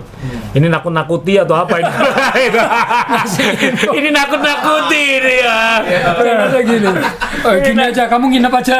Nakut-nakuti ini ya. Terus ternyata baru 100 meter udah nuntun dan banyak nuntutnya daripada goesnya Ya, itu. di situ Dan ada orang kan di situ misalnya, wah selamat datang di Gumitir. Mas 2 kali lagi, habis ini jalan paving, habis paving masih dikasih jalan batu lagi, ya ampun. Baru masuk itu sudah nanjak. Saya baru dapat tanjakan. Saya pikir, wah kalau cuma segini aja masih bisa lah. Tapi begitu setelah tanjakan datar gini, masya Allah jalan batu-batu. Setelah itu nanjak, oke, itu saya tuntun masih pakai sepatu. Begitu turun, ini kok turunnya panjang, nggak bisa lah ini ngambil jalan. Nah di situ saya sempat jatuh ya. Buka di sini. Setelah itu baru mikir, wah kalau seandainya jatuh di sini terus ada trouble dengan sepeda, alangkah emannya gitu loh. Sudah jarak sekian. Kekhawatirannya kan sama kayak bapaknya Yusuf Kibar juga sama, jatuh di situ ya. Tinggal 90-an kilo gini. Sudah. Akhirnya nggak sampai 90 Pak? Ya nggak sampai 70. Akhirnya saya waktu itu udah memutuskan, udah ini gak usah dipancal, pokoknya dituntun. Saya keluarkan senjata andalan kan waktu itu sempat beli di Lumajang. Keluarkan sandal jepit kan sandal jepit ganti. Wah enak setelah sandal jepit itu. Pakai sandal jepit. Nah, Rifki masih berusaha coba untuk mancal. Bilang hati-hati lo ya, bilang. Soalnya apa? Kalau kamu trouble dengan kamu ada trouble atau apa, imbasnya ke kita secara tim, karena kita pair. Kalau solo kan ya tak tinggal aja ngapain kan itu. Hanya dia nuntut juga. Ya beberapa bagian nonton coba. Apa? Tapi korkonnya dia nanjak masih bisa saya imbangi dengan saya nuntut. Nggak ada bedanya. Spin Thailand, kalaupun spinnya 5 saya dapat 4. Turun juga gitu. Teman-teman kan saya berkali-kali bilang kalau tanjakannya Anda merasa terlalu berat untuk goes, tuntun, karena tuntun itu 4 km per jam rata-rata, 3,8 sampai 4,6. Goes kalau Anda nggak kuat itu maksimal ya 5,2, 5,4, nggak selisih gitu. Saya bilang, dan itu lebih capek. Lebih capek. Kalau tuntun lebih enak, masih bisa ngobrol atau apa. Jadi nggak apa-apa gitu. Kan ada yang tanya juga kalau nggak salah boleh berapa kali nuntut, boleh berapa kali, yang penting bareng sepedanya kan kayak gitu. Yang penting maksudnya nggak naik motor atau nggak naik apa kayak gitu. Jadi intinya tetap effort dari kita. Nah begitu kita keluar dari segmen gravel itu, leganya. Kan saya masang sepatu semacam, Rifki masih sempat ngecek. Masih 4 kilo kurang dari masuk gravel. Wah. Aman kita jadi berapa? Hitung. 1 jam 45. Dia lebih dari 2 jam. Aman kita. Jadi Abah aja ngelewati 9 km itu 1 jam 45. Kita 2 jam setengah waktu itu. Karena nggak kelihatan sama sekali. Nggak kelihatan sama sekali. Jadi saya nggak tahu apakah itu hutan, apakah itu sungai. Cuman kalau ada rumah-rumah, ini masuk desa. Dalam artinya desa penari itu yang mana ya? Kita masih bisa lihat lah. Waktu itu masih menjelang maghrib. Iya, pemandangannya bagus katanya. Jadi kan cuman kalau ada simpang-simpang di gravel tuh kita harus lihat, karena ada tulisannya Banyuwangi. Iya, ada panahnya Banyuwangi ya. Sempat waktu itu review, oh kiri Pak, kanan itu loh tulisan Banyuwangi, kiri lah Jember lagi, bilang, oh balik lah. Jadi ya, adalah itu gravel itu ya belum tentu tahun depan ada lagi sih. Ya. Nah, cuman katanya Om Rifa kemarin kita buat 85 kilo ya gravelnya kayak gitu. Silakan Om, saya sudah nggak perlu ikut lagi kok. Yang perlu remedi kan Om Ri. Kita akan ngejar profesor ya. Ya, kita kan ngejar, kita sudah tuntas, kita nggak ada utang. S3-nya udah lulus. Mau ditambah gravel 100 kilo, 50 kilo, silakan Om. Om Rifa, Om Derek, kami anjurkan menambah gravelnya. Ya, betul. Biar nanti yang mau nyoba atau yang mau remedi, terutama Om Ray kalau remedi lagi, akan merasakan tantangan yang lebih gitu ya. Tantangannya lebih. Terus begitu sampai finish gimana so? Begitu sampai ya itu saya katakan tadi leher itu benar-benar kayak ini. Bagi saya itu 60 km kan sempat berhenti makan dulu. Sempat berhenti habis gravel? Ya, di Kali Baru berhenti. Kita ngegas terus itu. Kita di Kali Baru makan dulu, nyantai, masih berjuang di gravel. Kita makan dulu aja. Makan. Oh, sempat makan ya. Ya, begitu makan selesai langsung, kamu narik ya sampai terakhir 60 kilo lagi loh, santai aja. Turun terus ya. Ya, merembet turun flat itu. Sampai finish, ya alhamdulillah. Terus lihat paling masih terus Mas Azul dekat, iya paling sejam 1,5 jam lagi lah saya bilang finish. Kita selisihnya 2 jaman ya. 2 jaman ya. 2 jam. Jadi teman-teman ya, 2 jaman, saya cuma ngomong tuh kan cuma 2 jam selisihnya. Jadi saya yang hotel proper hari pertama segala macam, apa yang sequence-nya nambah 1 segmen lah anggapan itu endingnya ya memang nggak jauh. Memang ya ultra itu jangan belajarnya lah. Ya. Anda harus manage-nya itu pas gitu. Betul. Jadi saya bisa hanya 2 jam dari apa? Bukan karena kekuatan. Murni karena ilmu manajemen aja nih. Manajemen aja, pengaturan aja. Soal kekuatan pasti kalah kayak gitu. Ya bukan berarti manajemen lebih baik saya bisa ngalahkan, karena nggak harus diimbangi dengan kekuatan juga. Betul. Gitu.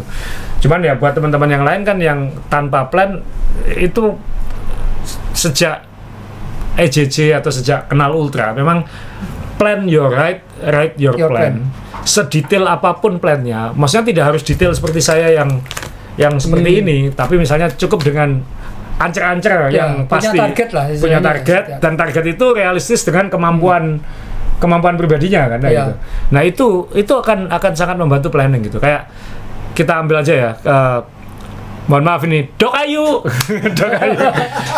William Dok Ayu, ini bukan saya, William tiap hari ngeliatin, ayo kita salib Dok Ayu, ayo kita salib Dok Ayu. Dok Ayu ini nggak tidur, power nap terus panjang rute, gila. Dan kita udah mikir, udah bilang Jok kita hari terakhir nggak mungkin nyalip Dok Ayu ini, udah susah ini. Daripada kita maksa ada masalah, nggak usah. Begitu finish ternyata kita di depannya Dok Ayu. Katanya Dok Ayu tidur di warung nggak dibangunin. Nggak dibangunin. Jadi terima kasih Anda power nap sehingga kita menyalip. Oni juga begitu. Oni Magetan itu ya, yang Wednesday kita juga. Dia itu sebenarnya di depan kita jauh di Lumajang itu. Di Lumajang setelah Jember itu dia di depan kita jauh. Terus waktu masuk mau Jember mau ke arah Gumiter itu, aku lihat di warung kiri kok ada sepeda Wednesday. Masa Oni dia bilang gitu. Kan agak kenceng gitu. Jok, itu kayaknya Oni, Jok. Nggak mungkin Mas ngarep. Nggak ikut. Itu Oni itu. Ternyata Oni. Jadi waktu kita berhenti di Indomaret sebelum Nanja itu baru dia lewat lagi. Lu Oni kan yang bilang kayak gitu. Jadi dan Oni nggak tidur loh itu ya. Jadi ya itulah. At the end of the day kan Anda pengen finish kapan gitu. Nah setelah finish itu Abah melihat Abah itu finish sesuai target, lebih lambat dari target atau lebih cepat dari target? Target utama awal. Kalau target utama awal itu bayangan saya sih Jumat sore ya. Realistis itu. Jadi Jumat sore, tetapi ternyata jatuhnya Jumat malam ya bagi saya ya oke lah. Iya, masih masuk range. Masih masuk range lah. Karena kalau ada yang bilang, wah Pak, kalau gini bisa Kamis loh. Enggak lah, saya bilang. Waktu awal-awal sih bicara sama Rifki sih bisa ngomong Kamis, tapi ternyata begitu di pengalaman hari pertama, hari kedua ternyata banyak variabel faktor-faktor luar yang mempengaruhi dari hitungan kita kan murni hitung-hitungan matematis ya. jarak, kilometer. Nah, kita lupa memperhitungkan gradien. Kita lupa memperhitungkan cuaca ya. Kita lupa memperhitungkan kondisi badan dan semacam. Nah, itu yang membuat akhirnya target itu mundur. Jujur teman-teman, nah ini kalau mau super optimistis, ini Kamis tengah malam, sama kayak Kibar sebenarnya. Syaratnya harus hari pertama ngelewati Pelabuhan Ratu. Betul. Atau setelah CP sampai 80 kilo setelah CP. Itu mutlak harus dilewati. Setelah itu punya opsi finish Kamis tengah malam atau Jumat siang atau sore kayak gitu.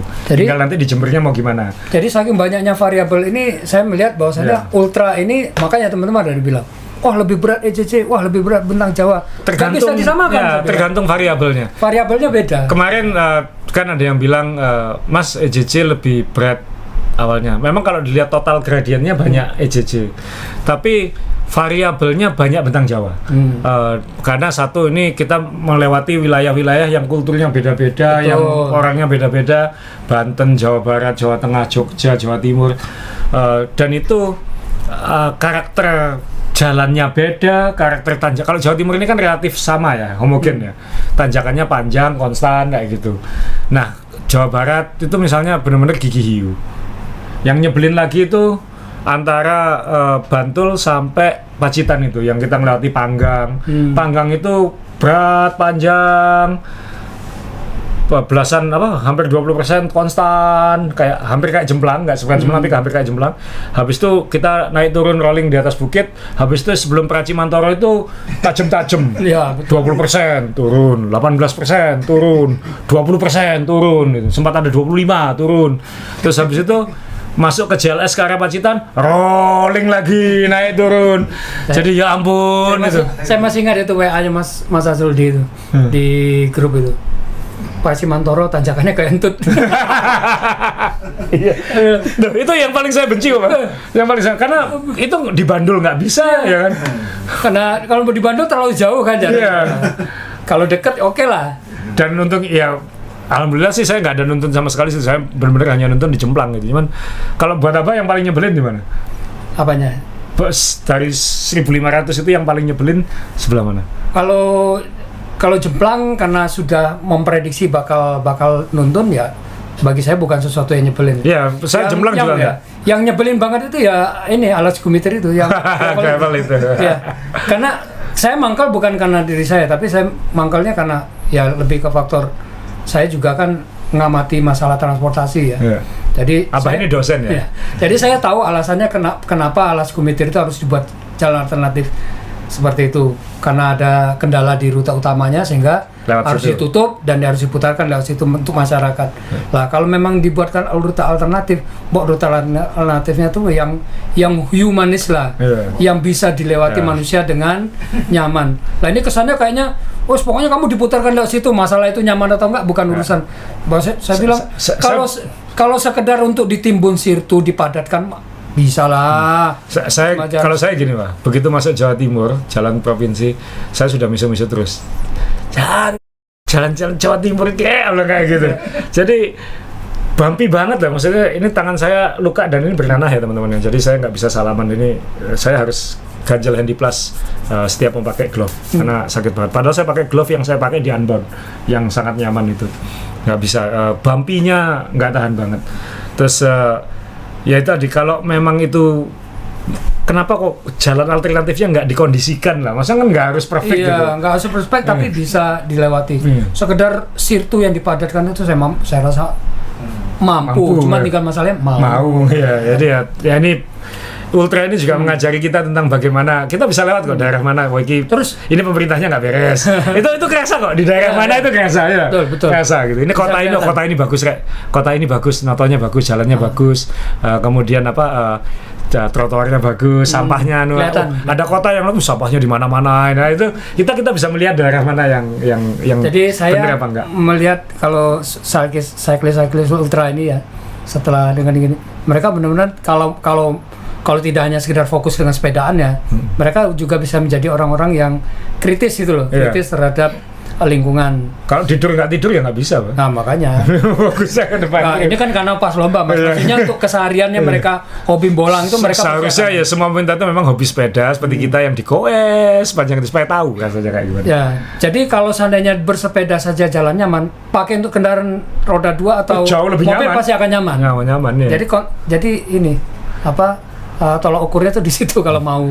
Bah, ada nggak ini yang paling lucu kan kalau kita lihat kan di mana-mana kan pada belanja bye-bye fever segala macam itu. Saya pakai bye-bye fever tapi nggak saat bersepeda. Saya kan nggak pernah mohon maaf ini saya alhamdulillah nggak lecet. ECC nggak lecet, ini nggak lecet karena ya sadar memang saya desain sendiri untuk saya dan John kayak gitu. Tapi memar ya, karena kan bumpy terus ya. Jadi lebih kalau duduk di kursi keras itu lebih sakit daripada duduk di saddle. Yeah.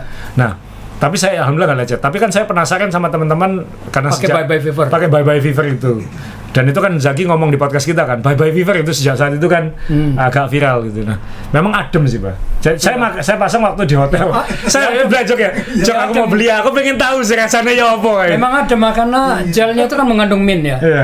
Jadi saya ambil terus. Jadi waktu tidur baru saya tempel, wah enak tidur adem-adem itu selangkangan. Tapi waktu sepedaan enggak kayak gitu. Jadi saya terus terang kemarin nyoba karena memang mohon maaf ya di bokong saya yang bagian kanan ini itu ada sedikit enggak lecet, cuman kayak perih gitu loh. Yeah. Bayangan saya sebelum tambah parah, coba sih. Diantisipasi dulu. Antisipasi dulu pakai bye-bye fever terus pasang gitu. Waktu sepedaan? Ya pakai sepedaan, coba pakai. Itu kan agak kalau bokong kita kan punggung gitu ya, ada itu bagian punggungnya. Ya. Tapi begitu sampai ranupannya kok nutupnya di lubang ya. Pindah. Kok geser ke situ ya? Tadinya di puncak gunung kok dia turun ke lembah. Nah, ini bisa nyusahin untuk buang angin ini.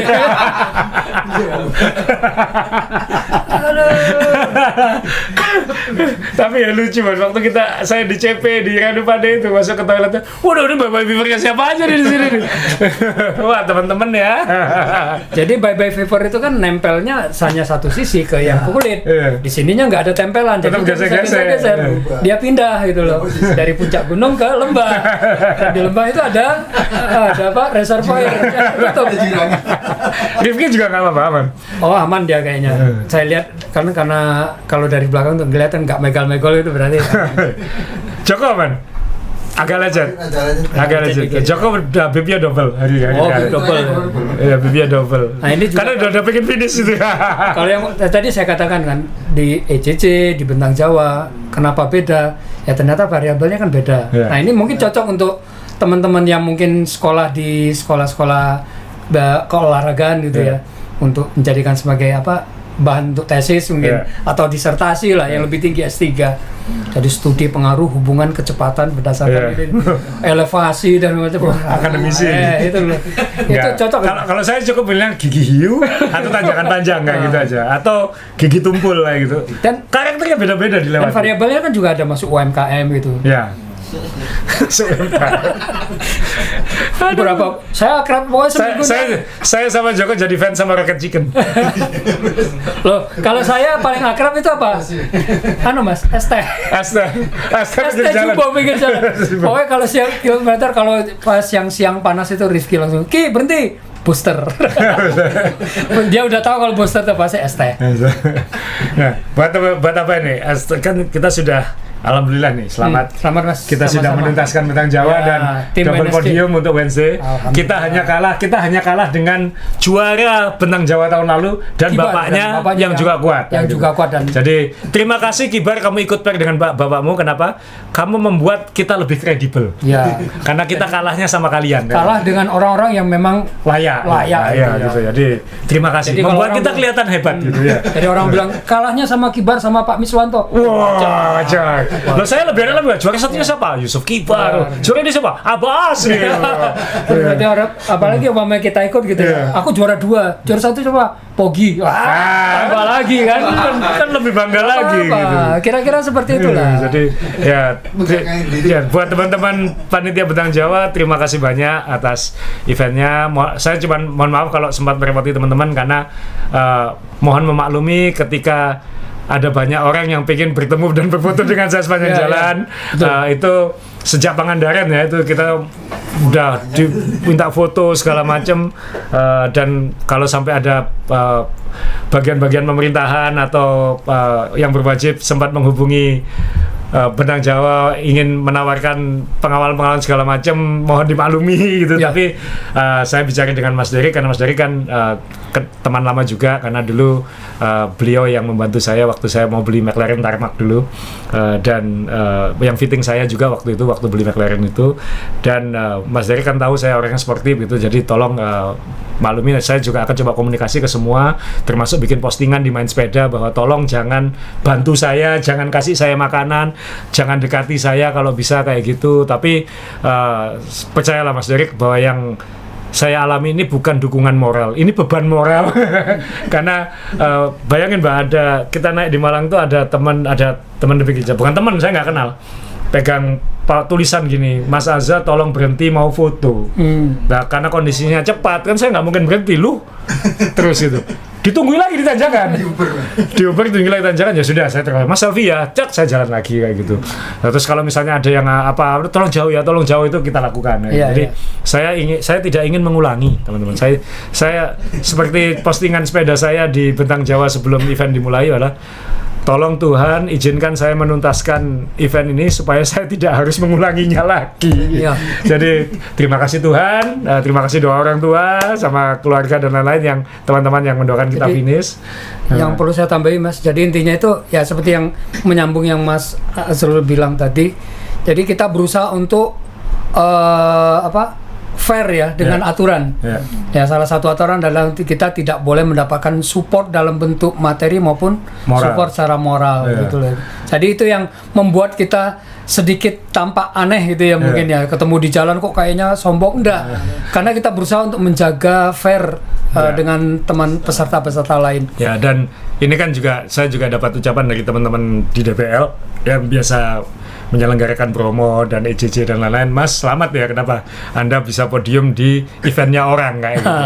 Jadi minimal kan kita juga lebih gampang menunjukkan bahwa ya ini kredibel gitu, bahwa saya pun sebenarnya saya mau ngomong fair di event saya sendiri kan orang belum tentu percaya Pak. Gitu. Tapi kan ini nunjukin bahwa ya terima kasih Bentang Jawa memberi saya kesempatan untuk menunjukkan diri saya sendiri juga bahwa saya bisa melakukan ini gitu dengan the right way, dengan cara yang benar, dengan kita berusaha untuk mengikuti aturan dari panitia kan gitu. Iya, jadi terima kasih, ini event ultra cycling terhebat di Indonesia. Jadi harus dilanjutkan, harus di sustain supaya semakin banyak bisa lebih kenal tentang kondisi Indonesia ini juga. Moga-moga yang luar negeri juga lebih banyak, dan nanti ini juga membantu menumbuhkan event-event lain yang serupa. Saya nggak yakin semua bisa seperti Bentang Jawa. EJJ pun bagi kami adalah itu posisi latihan untuk Bentang Jawa. Tapi Bentang Jawa adalah the event, role model benar untuk the event, nggak ada. Saya sampaikan ke Mas Rifa waktu finish itu, Mas Rifa setelah semua event yang saya ikuti ada 3 event di Indonesia yang saya anggap terbaik yang saya tahu. Satu Bentang Jawa untuk skala ultra cycling dan untuk yang untuk model seperti ini. Yang kedua, mohon maaf, event saya sendiri Promocom gitu, karena menurut saya itu secara organization yang paling kompleks karena jumlahnya banyak segala macam. Lalu untuk event race yang profesional benar ya pasti Tour de Banyuwangi Ijen, karena di Indonesia sekarang sudah nggak ada lagi. Hanya satu. Jadi itu 3 prime event di Indonesia. Jadi ya tolong semakin besar Bentang Jawa, semakin sukses Bentang Jawa, saya yakin makin sulit tantangannya, karena orang makin kenal, makin tahu, makin kendala akan makin banyak. Tapi kalau ini semakin besar, semakin sukses, nama kita juga semakin baik. Pesan kita cuma tolong benar-benar dijaga dan ditingkatkan gitu. Jadi karena apa?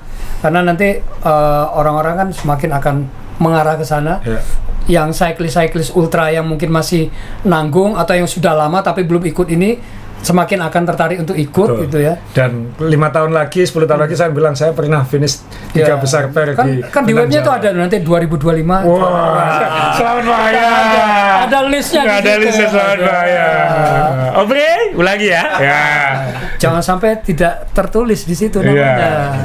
Om Prio sudah degradasi nih dari NC ke DNF, berarti harus diulangi. Kalau untuk saya pribadi ini sangat terpakai karena apa di dunia akademisi itu kan ada BKD namanya. Ya. BKD itu nanti salah satu poin penunjang itu adalah prestasi-prestasi dan ini bisa masuk gitu. Oh selamat, bisa naik bayaran ini Abah ini ya. Masuk. Terima kasih Bentang Jawa. Dan ini event terbaik di Iya. Indonesia ya. Ini masuk kelasnya juga internasional, poinnya tinggi mas. Wah. Internasional ini juaranya Rifki dapat apa Bang? apa? Nggak tahu itu dapat omelan istri. Rifki dapat omelan istri. Ya udah itu mungkin dari kita ya apa ya. Ya, Jadi buat oke, teman-teman ayo coba rasakan kalau masih belum yakin dengan 1.500 cari event-event yang 200, 300 tapi belajar disiplin, belajar nggak dikawal, belajar bawa alat sendiri, belajar bawa ngatur rute sendiri, ngatur manajemen diri sendiri. Karena kita punya Journey to TGX misalnya ke Trenggalek itu juga semi ultra gitu, dan itu masih banyak juga yang bawa mobil segala macam. Ya Tuhan, susahnya sih sportif itu gitu. Ya. Terus kemudian promo aja masih disuruh-suruh naik motor kayak gitu. Jadi ini event seperti ini memang ini akan saya ulang lagi, ini pembukaan saya waktu podcast dengan Yusuf Gibar. Apa sih yang dicari? Uang hadiah nggak ada. Ya apa mungkin ada benefitnya ini setelah ini di profesi. Tapi hadiah uang nggak ada. Pendaftaran nggak murah. Semua harus disediakan sendiri. Teman-teman Cari kebanggaan juga enggak. ini pembuktian diri. Ini pembuktian diri bahwa saya bisa melakukan ini. Saya analogikan waktu itu, zaman sekarang kan mau jadi dokter atau mau jadi profesi apa kan mungkin tidak harus sekolah. Kan? Ada YouTube, ada internet segala macam yang kita bisa eksperimen sendiri gitu. Dan ada satu hal mungkin Mas yang perlu digarisbawahi. Kita pada waktu finish itu yang rasa bangga saya itu adalah saya bangga bisa menuntaskan ini dengan jujur pada diri sendiri. Pada diri sendiri. Betul. Nah, jadi tantangan paling berat itu diri sendiri. Inilah Bah. Jadi maksudnya kita bisa jadi arsitek, mohon maaf ini bukan berarti merendahkan semua profesi ini ya, tapi kita bisa gambar rumah, kita bisa jadi dokter tanda kutip dengan melihat YouTube dan internet. Tapi kan nggak ada sertifikatnya, tidak ada catatan resminya. Nah ultra itu sama, kita ini ultra cyclist sekarang ada catatan resminya karena kita sudah menuntaskan Bentang Jawa. Jadi untuk jadi dokter, untuk jadi arsitek kan bayar. Sekolah itu kan bayar. Betul. Jadi anggap aja ikut event seperti Bentang Jawa ini ya kayak sekolah gitu. Ujungnya apa? Untuk kebaikan kita sendiri gitu. Jadi ya itu analogi saya. Jadi ya moga-moga teman-teman termotivasi untuk terus sepeda dan mencoba event-event yang bervariasi kayak gitu. Abah habis ini masih pengen ikut 1.500 lagi atau udah cukup? Kemarin teman ada yang nanya, gimana Pak? Mungkin sebentar, ini mau saya nikmati dulu dan mau saya sesali dulu. Kalau gitu ini sudah selesai, nah mungkin baru mikir. Ya, oke. Jadi belum dipikir ya? Ya belum dipikir. Tapi intinya ini kan kata orang bilang, ada rasa penyesalan nggak? Saya bilang jujur kalau tidak dibilang tidak ada rasa menyesal itu ya nggak ada gitu ya. Maksudnya tuh saya sudah masuk ke sini tidak boleh ada rasa penyesalan. Jadi tuntaskan apa yang sudah kamu niati. Gitu. Jadi tidak ada rasa penyesalan. Cuma sekarang mau merasakan kecapeannya. Ya lebih capek setelahnya. Lebih capek setelahnya. Kalau kemarin waktu menjalani itu besoknya tuh ada energi. Tapi gitu sudah finish karena besok nggak ada apa-apa, lemes. Karena besoknya udah nggak ada harus ngapain itu, ya udah apa-apa, enak tidur.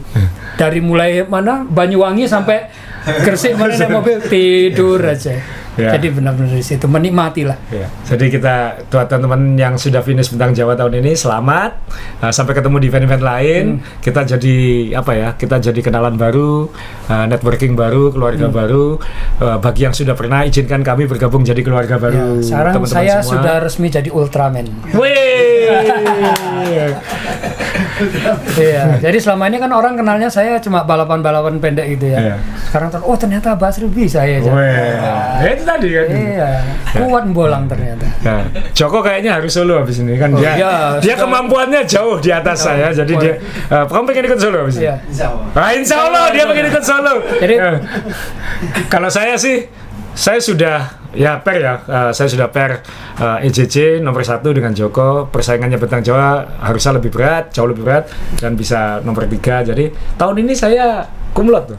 Iya, Itu 1.500. kumlot dengan apa penghargaan. Bukan. Jadi tapi memang istriku pengen ikut itu aja sekarang. Jadi nggak tahu lah. Saya bilang ke Ivo cari pair lain ya. Capek banget.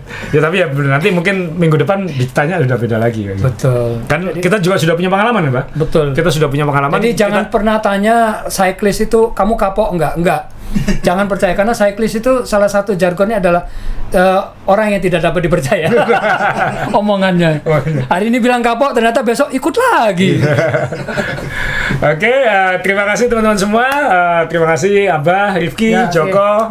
Kita ketemu di episode selanjutnya. Sampai ketemu.